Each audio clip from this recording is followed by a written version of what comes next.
नमस्कार प्रिय दर्शक बंधु आजिर एही भिडियोटी कुंभ राशि व्यक्ति मानक पई बहुत खास अटे। दर्शक बंधु आजिर एही भिडियोटी रे जानिबा कुंभ राशि व्यक्ति मानक पई अक्टोबर नवेम्बर एवं डिसेम्बर 3 मासर संपूर्ण भविष्यवाणी विषय रे। कुंभ राशिर व्यक्ति माने 3 मासर संपूर्ण भविष्यवाणी विषय रे जानिबाकु चाहुथिले ए भिडियो को थरे शेष पर्यंत निश्चय देखंतु। ताहले आपण माने जानिबाकु पाइबे जे आपणकर जीवन रे 3 मास पर्यंत केउ सब घटना घटिबाकु जाउ अछि।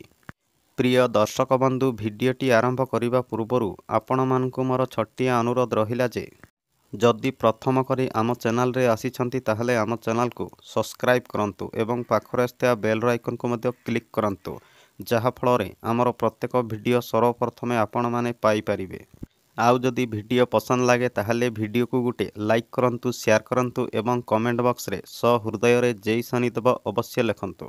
एबे चलंतु दर्शक बंधु जानि नेबा कुंभ राशि व्यक्ति मानक पई 3 मासर संपूर्ण भविष्यवाणी विषय रे।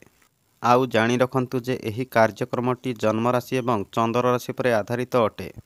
कुंभ राशिर व्यक्ति माने ध्यान देखि सुनंतु। आपणकर प्रथम भाव रे विराजमान अछंती शनिदेव, द्वितीय भाव रे विराजमान अछंती राहुदेव, चतुर्थ भाव रे विराजमान अछंती देवगुरु बृहस्पति एवं पंचम भाव रे विराजमान अछंती राहुदेव, अष्टम भाव रे विराजमान अछंती सूर्य एवं केतु एवं आपणकर नवम भाव रे विराजमान अछंती बुध एवं शुक्रदेव। सर्वप्रथमे जानिबा शनिदेवଙ୍କ विषय रे। कुंभ राशिर व्यक्ति माने ध्यान रखंतु जे शनिदेव 14 नवेम्बर को आपणकर प्रथम भाव रे बकरी रु मार्गी ही जिवे एवं जेबे शनिदेव बकरी रु मार्गी ही जिवे जेउ व्यक्ति माने अधिका ट्रावेलिंग करूछंती एवं जेउ व्यक्ति माने काम कार्य रे अधिका कष्ट करुथिले एवं अधिका दुख कष्ट भोग करुथिले से व्यक्ति मानंकु 14 नवेम्बर परे शुभ समय आरंभ होबाकु जाउ अछि एवं आपणकर जीवन रे लागिकी रहुथिबा प्रत्येक दुख कष्ट मध्य दूर हेबाकु जाउ अछि एवं आपणंकु काम कार्य रे रिलैक्स करिबारे समय मध्य मिली जिवो एवं जेउ व्यक्ति माने बारंबार किछि ना किछि रोग रे पीड़ित रहुथिले से व्यक्ति मानकर जीवन रे 14 नवेम्बर परे बहुत बड़ परिवर्तन मध्य आसीबो। कारण जेबे शनिदेव बकरी रु मार्गी ही जिवे कुंभ राशि व्यक्ति मानकर जीवन रे शनिदेव किछि ना किछि परिवर्तन निश्चय करिवे। दर्शक बंधु एबे आसंतु जानिबा आपणकर स्वास्थ्य विषय रे। अक्टोबर नवेम्बर एवं डिसेम्बर एही 3 मास पर्यंत आपणकर हेल्थ किपरि रहिबो। शनिदेव फास्ट हाउस रे अछंती एवं फास्ट हाउस ने ही 14 नवेम्बर को शनिदेव मार्गी ही जिवे एवं बुधदेव अष्टम भाव रे विराजमान अछंती आउ शुक्रदेव नवम भाव रे विराजमान अछंती तापरे दशम भाव को विराजमान करिवे एवं राहुदेव द्वितीय भाव रे विराजमान अछंती। कुंभ राशिर व्यक्ति माने ध्यान रखंतु जे राहुदेव द्वितीय भाव रे विराजमान रहिबा हेतु ठंडा एवं गरम जिनिस गुटिए सांगरे खाआंतु नाही नहेले आपणंकु दांतबथा समस्या देखा देई पारे आउ ता सहित आपणंकु इन्फेक्शन समस्या मध्य देखा देई पारे एवं खास करी 14 नवेम्बर पूर्वरु खाइबा पीबारे मध्य टिके ध्यान रखंतु एवं ट्रावेलिंग समय रे आपणकर इम्यूनिटी सिस्टम को मध्य टिके ध्यान रखंतु एवं मसला सामग्री खाद्यरु दूरेई की रुहंतु। कारण जेबे शनिदेव बकरी रु मार्गी हेबे आपणंकु द्वादश घरर फल मध्य देबे किंतु 14 नवेम्बर परे आपणकर हेल्थ डिसेम्बर पर्यंत बहुत भल रहिबो। केवल आपणंकु 14 नवेम्बर पूर्वरु आपणकर स्वास्थ्य प्रति विशेष ध्यान रखिबाकु पड़िबो। एबे आसंतु जानिबा विद्यार्थी मानक पई 3 मास पर्यंत केमिति रहिबो। पंचम भाव होइथाय विद्यार्थी मानक पई एवं आपणकर पंचम भाव रे विराजमान अछंती मंगल आउ पंचम भावर स्वामी बुधदेव अष्टम भाव रे विराजमान अछंती एवं जानि रखंतु जे बुधदेव कन्या राशि रे उच्च स्थिति रे विराजमान अछंती एवं सांगरे केतु एवं सूर्यदेव मध्य विराजमान अछंती। विद्यार्थी माने गुटिए कथा ध्यान रखंतु जे 20 अक्टोबर पूर्वरु आपणकर मन पाठ पढ़ारे लागिबो नाही एवं आपणकर मन भितरे अनेक भावना मध्य सृष्टि हेबो किंतु 20 अक्टोबर परे विद्यार्थी मानक पई समयटी बहुत भल रहिबो। आउ जदि आपणकर एग्जाम 20 अक्टोबर परे रही थाए ताहले आपणकर एग्जाम रे बहुत भल रिजल्ट मध्य आसीबो। आउ जदि विद्यार्थी माने कोनोसी जगह रे एडमिशन करिबाकु चाहुथिले मध्य 20 अक्टोबर परे करंतु आपणक पई बहुत भल रहिबो एवं कोनोसी फॉर्म फिलअप करिबाकु चाहुथिले मध्य आपण माने 20 अक्टोबर परे करंतु। कारण बुधदेव केंद्र रे विराजमान करिवे तापरे त्रिकोण रे विराजमान करिवे एही कारणरू विद्यार्थी माने कोनोसी भी शुभ कार्य करिबाकु चाहुथिले 20 अक्टोबर परे करंतु आपणक पई समयटी बहुत भल रहिबो। एबे आसंतु जानिबा आपणकर लव लाइफ केमिति रहिबो 3 मास पर्यंत। मंगल पंचम भाव रे विराजमान रहिबा हेतु आपणकर पार्टनर जिद्दी करि पारंती ଏବଂ ଶନିଦେବ ଫାଷ୍ଟ ହାଉସ୍ରେ ବିରାଜମାନ ରହିବା ହେତୁ ଆପଣ ମଧ୍ୟ ଆପଣଙ୍କର ଲଭ୍ ଲାଇଫ୍ରେ ଜିଦ୍ଦି କରିପାରନ୍ତି। ଲଭ୍ ଲାଇଫ୍ରେ ରହିଥିବା ବ୍ୟକ୍ତିମାନେ ବିଶେଷ କରି ଏହି କଥାକୁ ଧ୍ୟାନରେ ରଖନ୍ତୁ ଏବଂ ଆପଣଙ୍କର ଜିଦ୍ଦି ଏବଂ କ୍ରୋଧକୁ ଟିକେ କଣ୍ଟ୍ରୋଲରେ ରଖନ୍ତୁ। ନହେଲେ ଆପଣଙ୍କର ଲଭ୍ ଲାଇଫ୍ରେ ଅନେକ ସମସ୍ୟା ସୃଷ୍ଟି ହେବ। ଆଉ ଖାସ୍ କରି 20 ଅକ୍ଟୋବର ପୂର୍ବରୁ ଆପଣଙ୍କର ଲଭ୍ ଲାଇଫ୍କୁ ବିଶେଷ ଧ୍ୟାନ ରଖନ୍ତୁ। କିନ୍ତୁ 20 ଅକ୍ଟୋବର ପରେ ଆପଣଙ୍କର ଲଭ୍ ଲାଇଫ୍ ବହୁତ ଭଲ ରହିବ। କାରଣ 20 ଅକ୍ଟୋବର ପରେ ମଙ୍ଗଳ ପଞ୍ଚମ ଭାବରୁ ବାହାରିଯିବେ ଏବଂ ଯେଉଁ ବ୍ୟକ୍ତିମାନେ ସିଙ୍ଗଲ ରହୁଛନ୍ତି ସେ ବ୍ୟକ୍ତିମାନେ ଡିସେମ୍ବର ମାସରେ ଲଭ୍ ଲାଇନ୍ରେ ପଡ଼ିପାରନ୍ତି। କାରଣ ପଞ୍ଚମ ଭାବର ଲର୍ଡ଼ ଏକାଦଶ ଭାବକୁ ବିରାଜମାନ କରିବେ ଏବଂ ଡିସେମ୍ବର ମାସଟି ଲଭ୍ ଲାଇନ୍ରେ ରହିଥିବା ବ୍ୟକ୍ତିମାନଙ୍କ ପାଇଁ ବହୁତ ଭଲ ରହିବ। କାରଣ ଡିସେମ୍ବର ମାସରେ ପଞ୍ଚମ ଭାବର ଲର୍ଡ଼ ବୁଧଦେବ ପଞ୍ଚମ ଭାବକୁ ଦୃଷ୍ଟି ଦେବେ। ଏହି କାରଣରୁ ଡିସେମ୍ବର ମାସରେ ଆପଣଙ୍କର ଲଭ୍ ଲାଇଫ୍ ବହୁତ ଭଲ ରହିବ। ଏବେ ଆସନ୍ତୁ ଜାଣିବା ଆପଣଙ୍କର ମ୍ୟାରେଜ୍ ଲାଇଫ୍ କେମିତି ରହିବ ଅକ୍ଟୋବର, ନଭେମ୍ବର ଏବଂ ଡିସେମ୍ବର 3 ମାସ ପର୍ଯ୍ୟନ୍ତ। ସପ୍ତମ ଭାବର ସ୍ୱାମୀ ସୂର୍ଯ୍ୟଦେବ 17 ଅକ୍ଟୋବର ପର୍ଯ୍ୟନ୍ତ ଅଷ୍ଟମ ଭାବରେ ବିରାଜମାନ ରହିବେ।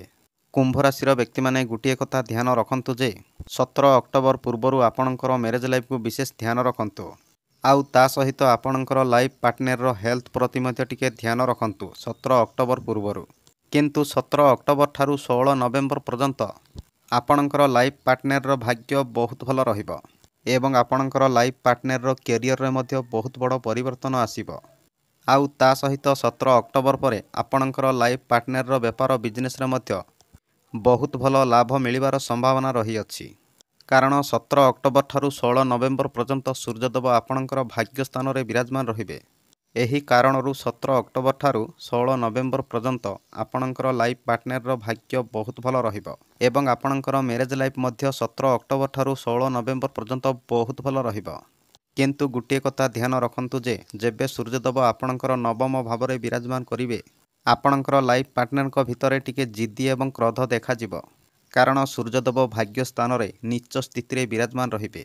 କୁମ୍ଭ ରାଶିର ବ୍ୟକ୍ତିମାନେ ଏହି କଥାକୁ ଧ୍ୟାନ ରଖନ୍ତୁ ଏବଂ 17 ଅକ୍ଟୋବର ଠାରୁ 16 ନଭେମ୍ବର ପର୍ଯ୍ୟନ୍ତ ଆପଣଙ୍କର ଜିଦ୍ଦି ଏବଂ କ୍ରୋଧକୁ ଟିକେ କଣ୍ଟ୍ରୋଲରେ ରଖନ୍ତୁ ଏବଂ 16 ନଭେମ୍ବର ଠାରୁ 15 ଡିସେମ୍ବର ପର୍ଯ୍ୟନ୍ତ ସୂର୍ଯ୍ୟଦେବ ଦଶମ ଘରେ ବିରାଜମାନ ରହିବେ। ଏହି କାରଣରୁ 16 ନଭେମ୍ବର ଠାରୁ 15 ଡିସେମ୍ବର ପର୍ଯ୍ୟନ୍ତ ଆପଣଙ୍କର ଲାଇଫ୍ ପାର୍ଟନର କାମ କାର୍ଯ୍ୟରେ ଟିକେ ଅଧିକା ବିଜି ରହିପାରନ୍ତି ଏବଂ 15 ଡିସେମ୍ବର ପରେ ସ୍ୱାମୀ ସ୍ତ୍ରୀ କୌଣସି ଜାଗାରେ ବୁଲିବାକୁ ମଧ୍ୟ ଯାଇପାରନ୍ତି। ଆଉ ତା ସହିତ 15 ଡିସେମ୍ବର ପରେ ଆପଣଙ୍କର କିଛି ସ୍ୱପ୍ନ ମଧ୍ୟ ପୂରଣ ହେବାର ସମ୍ଭାବନା ରହିଅଛି। ଦର୍ଶକ ବନ୍ଧୁ, ଏବେ ଆସନ୍ତୁ ଜାଣିବା ସବୁଠୁ ମହତ୍ତ୍ୱପୂର୍ଣ୍ଣ ବିଷୟରେ ଆପଣଙ୍କର ଭାଗ୍ୟ, କ୍ୟାରିୟର ଏବଂ ବେପାର ବିଜନେସ୍ ଅକ୍ଟୋବର ଠାରୁ ଡିସେମ୍ବର ପର୍ଯ୍ୟନ୍ତ କେମିତି ରହିବ। ଆପଣଙ୍କର ଭାଗ୍ୟ ସ୍ଥାନରେ ଶୁକ୍ରଦେବ ବିରାଜମାନ ଅଛନ୍ତି ନିଜ ରାଶିରେ। କିନ୍ତୁ 13 ଅକ୍ଟୋବରକୁ ଶୁକ୍ରଦେବ ଆପଣଙ୍କର ଦଶମ ଭାବକୁ ବିରାଜମାନ କରିବେ। କୁମ୍ଭ ରାଶିର ବ୍ୟକ୍ତିମାନେ ଧ୍ୟାନ ରଖନ୍ତୁ ଯେ 13 ଅକ୍ଟୋବର ପୂର୍ବରୁ ଆପଣଙ୍କର ଭାଗ୍ୟ ଆପଣଙ୍କ ପାଇଁ ବହୁତ ଭଲ ରହିବ। କାରଣ ଶୁକ୍ରଦେବ ଭାଗ୍ୟ ସ୍ଥାନରେ ଏବଂ ନିଜ ରାଶିରେ ବିରାଜମାନ ରହିବେ। ଆଉ ଯଦି ଆପଣମାନେ କୌଣସି ବି ଶୁଭ କାର୍ଯ୍ୟ ଆରମ୍ଭ କରିବାକୁ ଚାହୁଁଥିଲେ 13 ଅକ୍ଟୋବର ପୂର୍ବରୁ କରନ୍ତୁ, ଆପଣଙ୍କ ପାଇଁ ବହୁତ ଭଲ ସମୟ ରହିବ ଏବଂ ଶୁକ୍ରଦେବ ନିଜ ରାଶିରେ ବିରାଜମାନ ରହିବା ହେତୁ ଆପଣମାନେ କୌଣସି ଜାଗାରେ ଧନ ଇନଭେଷ୍ଟମେଣ୍ଟ କରିବାକୁ ଚାହୁଁଥିଲେ ମଧ୍ୟ କରିପାରିବେ। ଏବଂ 13 ଅକ୍ଟୋବର ଠାରୁ 7 ନଭେମ୍ବର ପର୍ଯ୍ୟନ୍ତ ଶୁକ୍ରଦେବ ଆପଣଙ୍କର ଦଶମ ଘରେ ବିରାଜମାନ ରହିବେ। 13 ଅକ୍ଟୋବର ଠାରୁ 7 ନଭେମ୍ବର ପର୍ଯ୍ୟନ୍ତ ଆପଣଙ୍କର ଭାଗ୍ୟ ଭଲ ହିଁ ରହିବ। କାରଣ ଶୁକ୍ରଦେବ ତ୍ରିକୋଣରେ ବିରାଜମାନ ରହିବେ ଏବଂ ଆପଣଙ୍କ ପାଇଁ ରାଜଯୋଗ ବନେଇବେ। ତାପରେ ଶୁକ୍ରଦେବ ଏକାଦଶ ଘରକୁ ବିରାଜମାନ କରିବେ। ତାପରେ ଆପଣଙ୍କର ଦ୍ୱାଦଶ ଘରେ ବିରାଜମାନ କରିବେ। କୁମ୍ଭ ରାଶିର ବ୍ୟକ୍ତିମାନେ ଗୋଟିଏ କଥା ଧ୍ୟାନ ରଖନ୍ତୁ ଯେ ଶୁକ୍ରଦେବଙ୍କର ସ୍ଥିତି ଅନୁସାରେ ଅକ୍ଟୋବର ଏବଂ ନଭେମ୍ବର ଏହି 2 ମାସ ପର୍ଯ୍ୟନ୍ତ ଆପଣଙ୍କର ଭାଗ୍ୟ ଆପଣଙ୍କ ପାଇଁ ବହୁତ ଭଲ ରହିବ। କାରଣ ଶୁକ୍ରଦେବ ପ୍ରଥମେ ଆପଣଙ୍କର ଭାଗ୍ୟ ସ୍ଥାନରେ ବିରାଜମାନ ରହିବେ, ତାପରେ ଆପଣଙ୍କର କ୍ୟାରିୟର ସ୍ଥାନରେ ବିରାଜମାନ କରିବେ ଏବଂ ଆପଣଙ୍କର ଲାଭ ସ୍ଥାନରେ ବିରାଜମାନ କରିବେ, ତାପରେ ଆପଣଙ୍କର ଦ୍ୱାଦଶ ଘରେ ବିରାଜମାନ କରିବେ। ଏହି କାରଣରୁ କୁମ୍ଭ ରାଶି ବ୍ୟକ୍ତିମାନଙ୍କର ଭାଗ୍ୟ ଅକ୍ଟୋବର ଏବଂ ନଭେମ୍ବର 2 ମାସ ପର୍ଯ୍ୟନ୍ତ ସର୍ବଶ୍ରେଷ୍ଠ ରହିବ। ଯଦି ଆପଣମାନେ ଆପଣଙ୍କର ଜୀବନରେ କୌଣସି ବି ବଡ଼ ଇମ୍ପୋର୍ଟାଣ୍ଟ କାର୍ଯ୍ୟ କରିବାକୁ ଚାହୁଁଥିଲେ ଅକ୍ଟୋବର ଏବଂ ନଭେମ୍ବର 2 ମାସ ପର୍ଯ୍ୟନ୍ତ ଆପଣମାନେ କରିପାରିବେ। ଏହି 2 ମାସ ପର୍ଯ୍ୟନ୍ତ ଆପଣଙ୍କର ଭାଗ୍ୟ ଆପଣଙ୍କ ପାଇଁ ବହୁତ ଭଲ ରହିବ। ଏବେ ଆସନ୍ତୁ ଆପଣଙ୍କର କ୍ୟାରିୟର ବିଷୟରେ ଜାଣିବା। ଆପଣଙ୍କର କ୍ୟାରିୟରର କଥା କହିବାକୁ ଗଲେ ଦଶମ ଘରର ଲର୍ଡ଼ ବନୁଛନ୍ତି ମଙ୍ଗଳ ଏବଂ ମଙ୍ଗଳ ନୀଚ ସ୍ଥିତିରେ ବିରାଜମାନ ରହିବା ହେତୁ କୁମ୍ଭ ରାଶିର ବ୍ୟକ୍ତିମାନେ ଧ୍ୟାନ ରଖନ୍ତୁ ଯେ ଆପଣଙ୍କର କାର୍ଯ୍ୟକ୍ଷେତ୍ରରେ କୌଣସି ବ୍ୟକ୍ତି ଆପଣଙ୍କୁ ପଲିଟିକ୍ସ କରିପାରନ୍ତି ଏବଂ ମଙ୍ଗଳ ଷଷ୍ଠ ଭାବରେ ନୀଚ ସ୍ଥିତିରେ ବିରାଜମାନ ରହିବା ହେତୁ କିଛି ବ୍ୟକ୍ତିମାନେ ଆପଣଙ୍କର କାମ କାର୍ଯ୍ୟକୁ ବିଗାଡ଼ିବାକୁ ମଧ୍ୟ ଚେଷ୍ଟା କରିବେ, ଟିକେ ଧ୍ୟାନ ରଖନ୍ତୁ।